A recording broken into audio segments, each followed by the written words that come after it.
भाई फाइनली खुफिया हमला खत्म हो चुका है। सीक्रेट इन्वेजन का एपिसोड 6 आ चुका है, जिसके बारे में कोई बात करना नहीं चाहता है। और भाई ये उनकी गलती नहीं है। शो अच्छा होगा तो 4 लोग तुमको बता देंगे।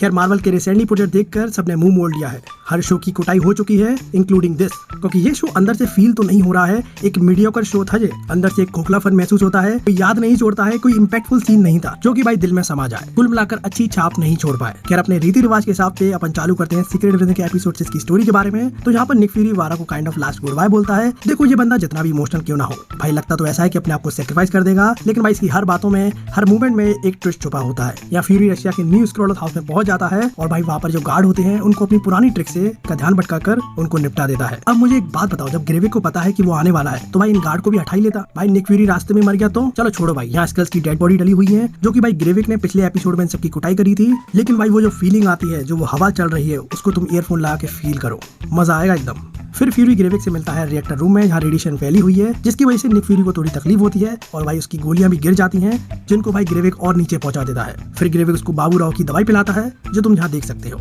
यहाँ हॉस्पिटल में नकली रोडी रेजिस्टेंट प्रेसिडेंट को भड़काता है और कहता है कि ये हमला रशिया का है और कहता है कि रशिया पे काउंटर अटैक करो।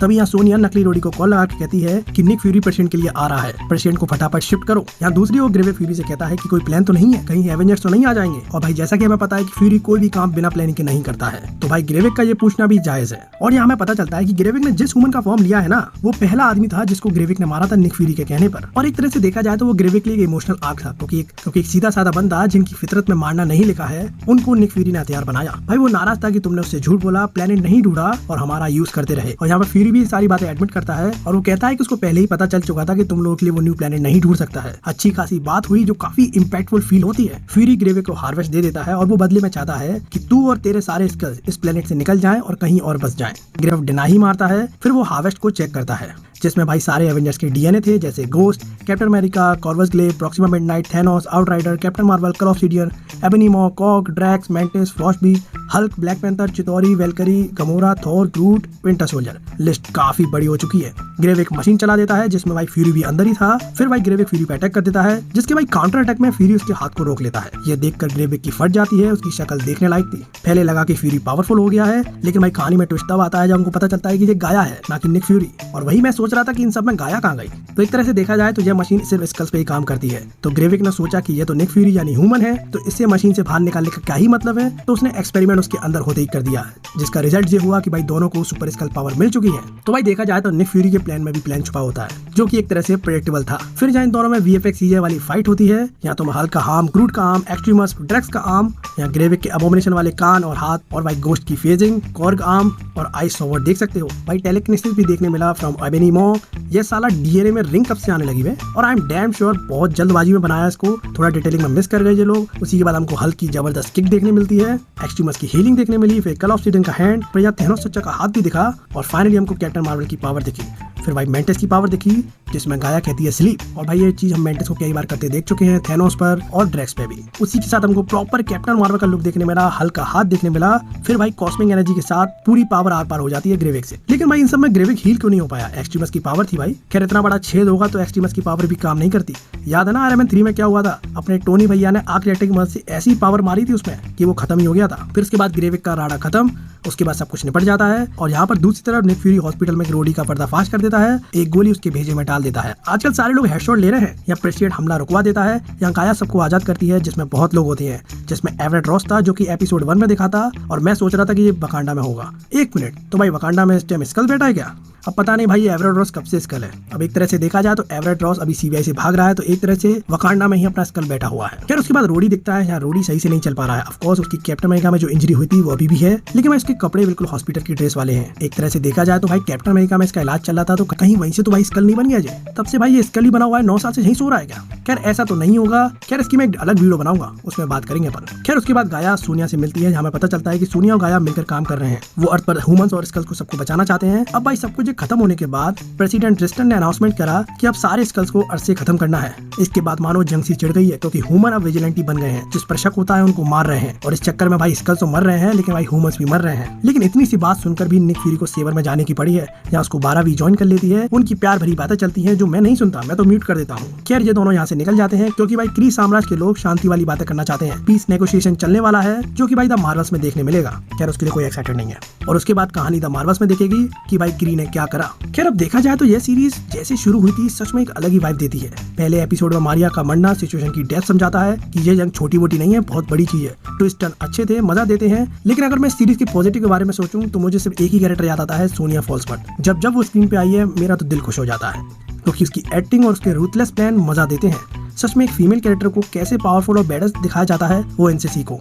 उसकी राइटिंग सबसे बढ़िया थी। सोनिया एक ऐसा कैरेक्टर थी जो अपने पर्सनल चीजों को अपनी प्रोफेशनल लाइफ में नहीं आने देती। वो हर चीज सटीक करती है और बातों में टाइम बर्बाद नहीं करती, जो होता है स्ट्रेट फॉरवर्ड बात करती है। और आई थिंक वही चीज मुझे लगता है कि उस कैरेक्टर की एक अलग छाप बनी है सीरीज में। खैर सीरीज की मैं नेगेटिव की बात करूं तो भाई ये सीरीज उस ट्रेन में मिले व्यक्ति की तरह है जो उस सफलता की याद रहेगा, क्योंकि भाई ये सीरीज जिंदगी में कुछ छाप नहीं छोड़ती है। ये एक मार्वल का वो पन्ना था जिसे एक बार पढ़ना था बस। और भाई ऐसे पन्ने पे तो मैं बुकमार्क नहीं लगाना चाहूंगा। मतलब ये सीक्रेट डिवीजन बहुत ज्यादा डीप हो सकती थी, इंपैक्टफुल हो सकती थी, लेकिन ये अपनी स्टोरी से ही भटक गई। कहना कुछ और चाह रहे थे, कह के कुछ और चले गए। अधूरापन फील हुआ कि स्टोरी यहीं खत्म हो गई। क्योंकि भाई जैसे ट्विस्टर हमें देखने मिले ना, मार्वल फैंस को आराम से प्रेडिक्ट कर सकते थे। जैसा गाया को अपने फादर और मदर का बदला लेना था तो फाइनल बैटल उसी से होगी। ऊपर से भाई वो ऑलरेडी सुपरस्टार बन चुकी थी, तो एक तरह से पहले से हिंट दे रहा था कि ये निक फ्यूरी गाया ही होगी। निक फ्यूरी अकेले रेडिएशन वाली जगह क्यों जाएगा जबकि उसको पता है कि वो वहाँ मर जाएगा। स्टोरी हद तक प्रेडिक्टेबल थी अगर कुछ चीजों को ध्यान दोगे तो। लेकिन भाई एपिसोड 1 बहुत अच्छा था, लेकिन वहाँ से तुम डिक्रीजिंग ऑर्डर में लगाओगे तो एपिसोड 6 तक क्वालिटी हद तक नीचे हो चुकी थी। खैर जैसे जैसे स्टोरी आगे बढ़ती है हमारा इंटरेस्ट भी कम होते जाता है और मुझे लगता है कि जो वो बेचना चाह रहे थे वो बेच नहीं पाए। खैर यह सीरीज मार्वल की वो सीरीज की तरह है, एक बार के लिए बनी है। हाँ बस एक बार देख लो, काम चल जाएगा। कुछ ऐसा नहीं है जो बार बार देखा जाए।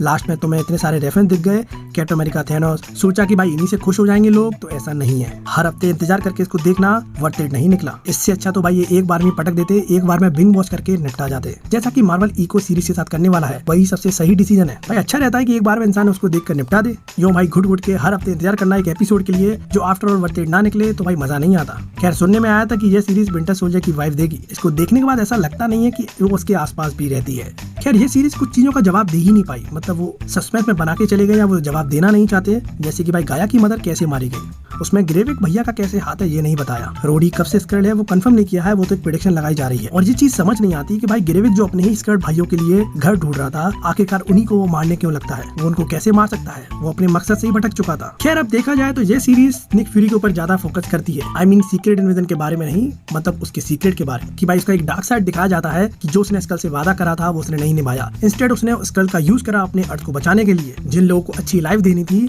उनसे भाई लोग मरवा रहा है, वो उनको कातिल बना रहा है। तो ये दिन तो आना ही था। और भाई इतनी बड़ी जंग लास्ट में छिड़ चुकी है, उन सबसे मुंह मोड़कर चले जाना, ये चीज भाई अंदर से थोड़ी अजीब लगती है। ऊपर से भाई इस सीरीज में निक फ्यूरी के सीक्रेट ही खोले गए हैं, जैसे कि उसकी वाइफ के बारे में, उसके सारे सीक्रेट राज, कि उसने कैसे एवेंजर्स के डीएनए इकट्ठे करने का प्लान बनाया बिना किसी को पता चले। उसकी वाइफ भी है जो कि स्कल है, और सबसे बड़ी बात उसके अलावा स्कल्स के बारे में कोई जानता भी नहीं है। और भाई इतने साल कितने सारे स्कल्स शील्ड में घूम रहे थे, और भाई इन्विजन जैसा कुछ लगा नहीं इसमें, क्योंकि भाई मेन विलन ही ये मकसद से भटक चुका था, तो इन्विजन की तो बात ही छोड़ दो। और भाई सीक्रेट इन्विजन को बनाने में $212 मिलियन का खर्चा आया है, जिसमें भाई कास्ट तो बहुत बड़ी है, और जिसमें भाई सब लोग सोच रहे थे कि लास्ट में कैप्टन मार्वल आएगी, और वो अगर आती तो भाई इसका बजट और ऊपर चला जाता। लेकिन भाई इन्होंने स्टोरी में कहीं ना कहीं कैप्टन मार्वल लेकर आ ही गए। एज एमिला क्लार्क उसको ही कैप्टन मार्वल बना दिया। काफी चालाक निकले ये लोग। खैर अब पूरी सीरीज खत्म होने के बाद एक चीज तो समझ में आ चुकी है कि भाई करंट एमसीयू में सबसे पावरफुल गाया ही है, क्योंकि उस पर ढेरों एवेंजर्स की पावर आ चुकी है, जिसका हम डेमो देख चुके हैं। तो भाई मार्वल चाहे तो इस कैरेक्टर को अच्छी तरह यूटिलाइज कर सकता है इन फ्यूचर, और जो कि मोस्ट प्रॉब्ली हमको आगे दिख भी जाएगी। और भाई मुझे लगता है कि भाई इस कैरेक्टर को काफी अच्छी तरह यूज करके दिखा सकते हैं। लेकिन भाई अगर तुम दूसरे एंगल से देखोगे तो इन दी एंड एमसीयू ने वही चीज फिर से लाकर हमारे सामने खड़ी कर दी है।